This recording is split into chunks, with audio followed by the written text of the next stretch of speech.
another mapping video. Today's mapping video is this spunky little Germany. Yes, you know, funny German noises. Sorry I haven't posted a mapping vid in a little bit. I've been working on innovation projects, which you should go check those out. Yeah, they're not done, of course, but I have the script for the pilot done, and I'm really excited to get to work on it. So, yeah, please support that once that comes out, and support the little clips that I posted so far. Anyways, let's get into the video. So this is Germany, and Germany likes doing German things, right? Yeah, German things. German things. This is the most German thing a German can do. German. Soon, soon, soon the South Germans, I mean Austrians, will soon be Germans, which I don't think would change much since they already speak German. German. I think Vienna is somewhere around that area, so they're gonna push in, and the Austrians are not gonna do like any resistance. Like some of them are literally just opening up to the Germans with like open arms. And Vienna is like the last thing that's captured because it's all the way over here mid. No, it's here near the Slovakian border.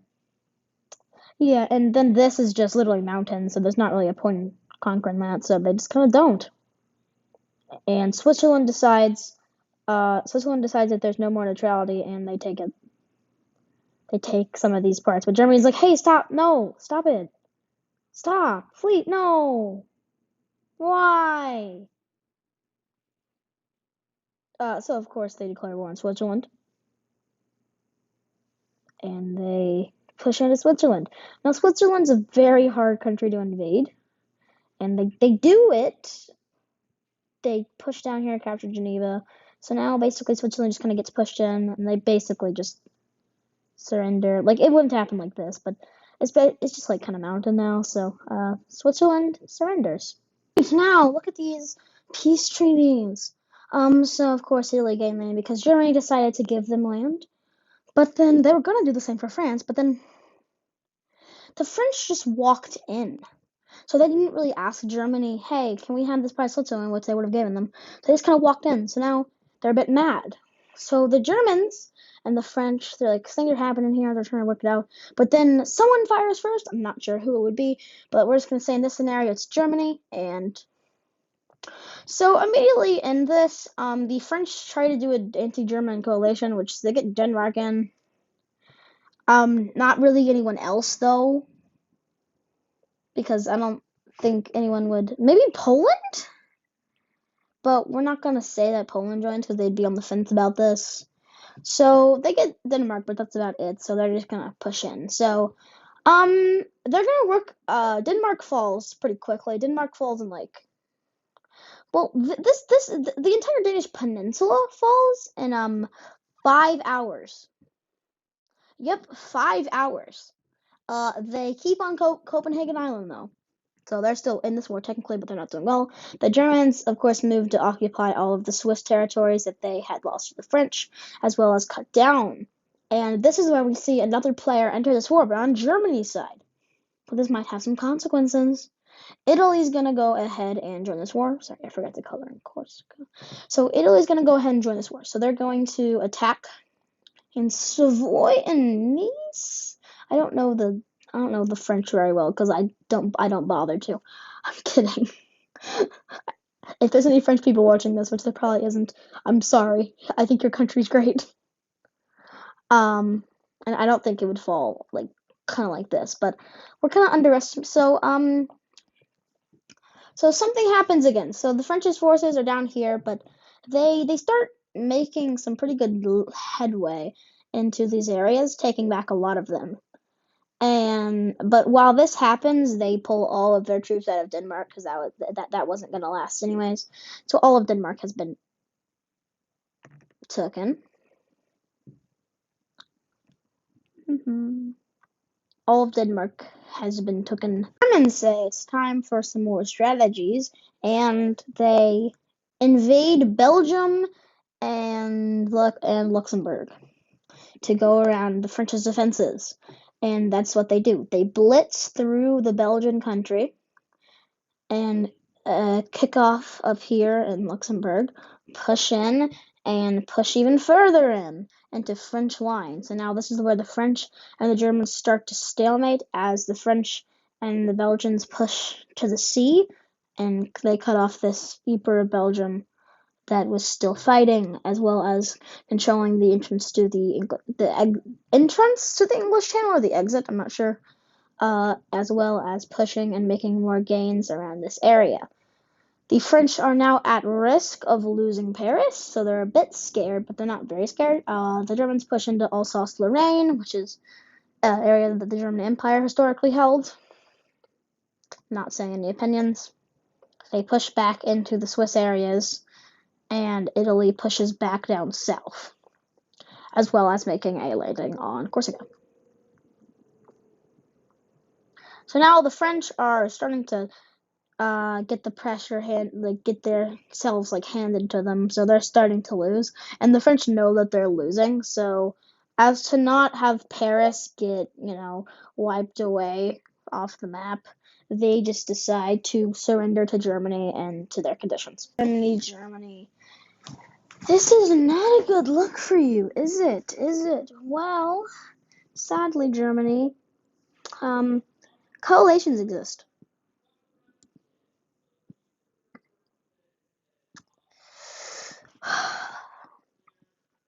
The Czechs get pushed in on all sides, as they cannot withstand the German invasion.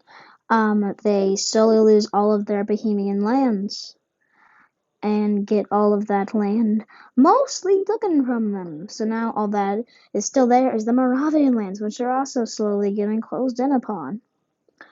The Dutch die just immediately. They get Amsterdam taken, and no more Dutch. No more Dutch. The Czechs start getting pushed in even more, and they lose except for some Polish troops that were stationed inside of the Czech. Now, Poland v. Germany. This is basically what this comes down to. Germans are going to make some action among the Polish coast.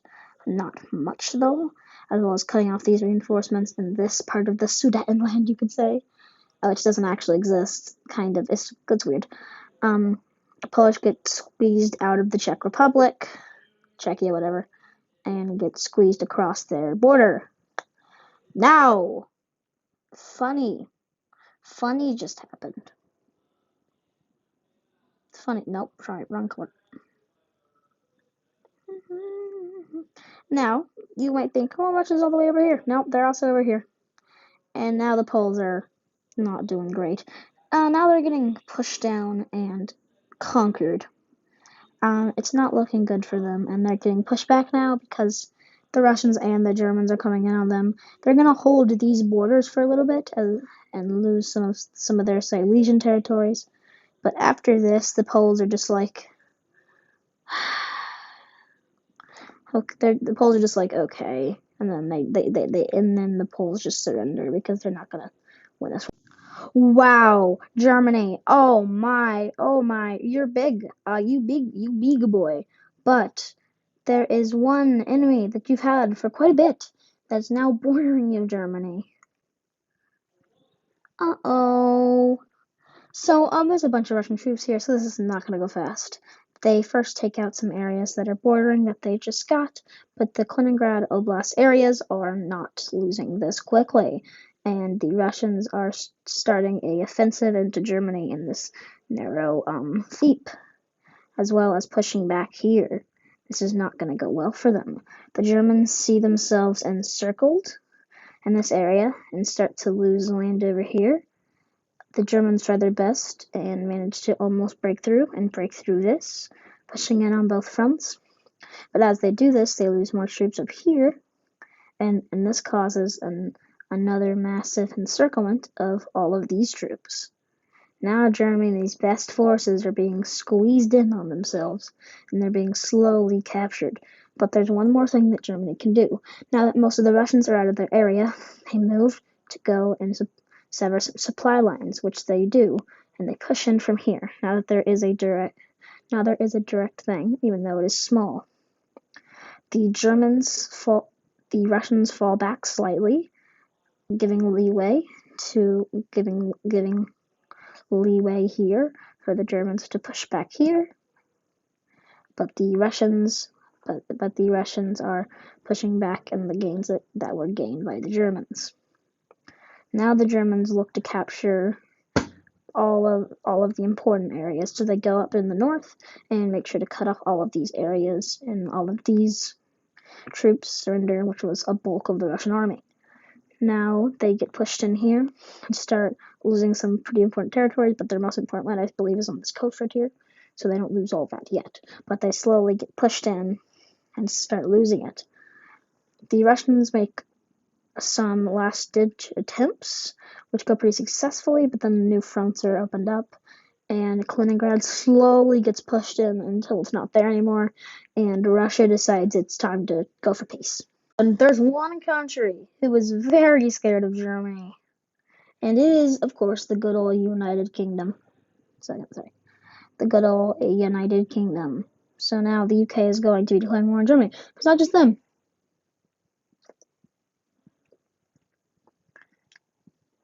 Luckily for them, they have this puppet right here, so they're going to join the war on their side, as well as Slovakia, who just decided they didn't want to be on the losing side. Belarus is going to stay out of this, and Italy is going to join their side. And in the Balkans, Slovenia is going to join the side of the blue team, as well as Croatia. But this causes, I did not mean to call it Jordan, Serbia to declare war, which causes Bosnia to sink into the bottom of the ocean. This is a giant lake now, just in the middle of Europe. And we're just going to not escalate the Balkans anymore, because that's not a good idea. Now, let's get to the fighting. Before that, one more nation joins. Ireland has had enough of me giving them to Britain in their places, so now they're mad. They're just going to go ahead and just take Northern Ireland from the British. No, I'm just kidding. They're not going to take all of it. They're going to, this was a surprise attack on them. But then the Brits do bombarding on the coast as well as with France, and they push into the German areas around here. That's a bit of a big brush, isn't it? So I'll do this, and they push into the Swiss territories, cut those off. But one thing is, Italy was also a surprise envelopment. So sadly for the Franco-British, this is not great. They start to lose a lot of land down here in the south of France. And Spain thinks about joining on Germany's side, but they're not gonna. Because France has been their ally for a long time. But Italy pushes even further into the French coast.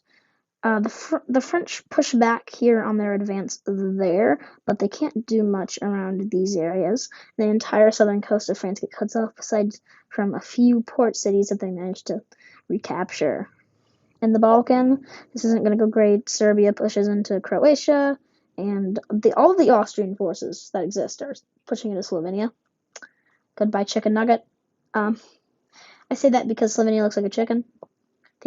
All of Illyria is now being entirely pushed in, and Croatia slowly loses all of their coast and loses their capital, Zagreb.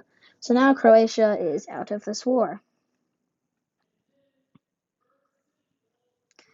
Poland gets pushed in upon. They're not very strong anymore because of things that happened, as well as Lithuania, who Germany was already planning to invade them soon. So they go through Mamel, cut off their coast, push in, and towards Vilnius, which is on, there, I think?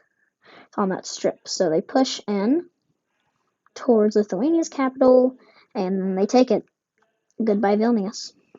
And the Lithuanians slowly get pushed in and entirely annihilated. So annihilation, that's very fun.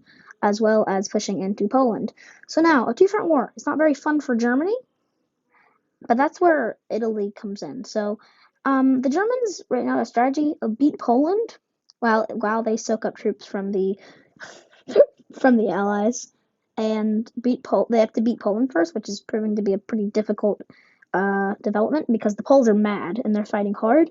So the French are pushing all the way through and up to the Netherlands, as well as pushing up towards Germany's northern coast and retaking Amsterdam, as well as pushing down here. They're not going to be able to attack Italy from this side because of the Alps. I mean, if Hannibal did it, then they can too, I guess. But France is but Italy is soaking up Allied troops left and right, and they're getting absolutely annihilated down here. The British are going to continue soaking up here, but it's not looking great for the Allies, even though they have all of this German land. Besides some of those Rhineland territories, which I think they have most of it still, maybe not actually. The Germans still have Silesia and all those provinces, which help them with it. So the Poles are slowly getting pushed in now, and they're not going to make it very much longer, sadly. So the Poles slowly get pushed in, and now they're gone. So all of these troops, they're coming back, and they're coming back with a vengeance. They make a giant spearhead here, push in towards the Netherlands, and circle all these troops up here. Push in there, and these are the British troops too. These are pretty good troops, so they're going to keep fighting. And then, but all these reinforcements that are here in this German front are coming, and they're stabilizing the front line. So the front line stabilizes about here before it slowly starts to die down.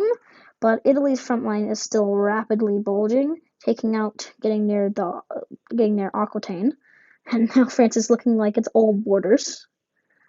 But these start to flank these soldiers from behind.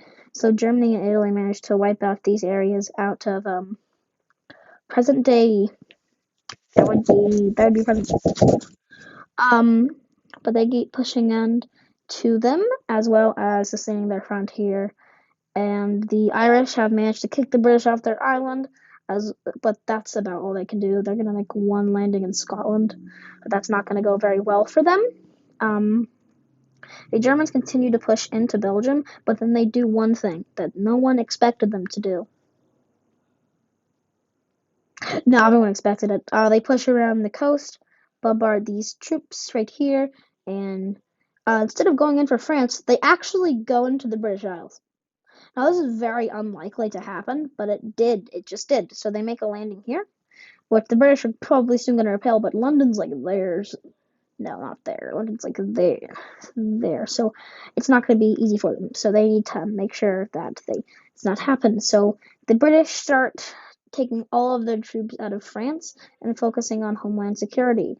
They managed to take back all of Scotland and make a small landing back on Northern Ireland. But now the French are like royally screwed. Germany gets all of their territory back,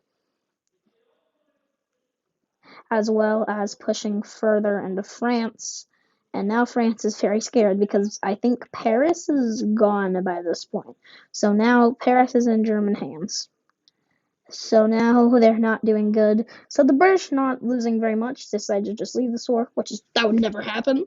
But it does, and then the French also lose this war because they're not going to. Now this is where I'm going to end today's scenario with Germany having these about borders. By the way, the land that they got from Belarus was through an ultimatum, which Belarus obviously accepted. They're not going to fight Germany over a matter of that land. The Germans have these borders, which, in my opinion, they look pretty great. This is definitely the most territory Germany's ever had. Because the Holy Roman Empire was a lot, but this is actually more than that. It's not all of it because they had that. They had that and northern Italy, but I believe that this makes up for that. That all their Polish lands and Lithuanian lands and French lands come for it. We see that Italy has grabbed Dalmatia finally, as well as not in this year. They didn't get that. The French are a puppet now. The Czechoslovaks, they're a puppet. The rest of the Croatians are a puppet. The Bosnians came back from sinking because they're just cool like that, and the Irish unified the island. So now this is where we're gonna end it with a pretty German-dominated world. Like and subscribe, and thank you for watching.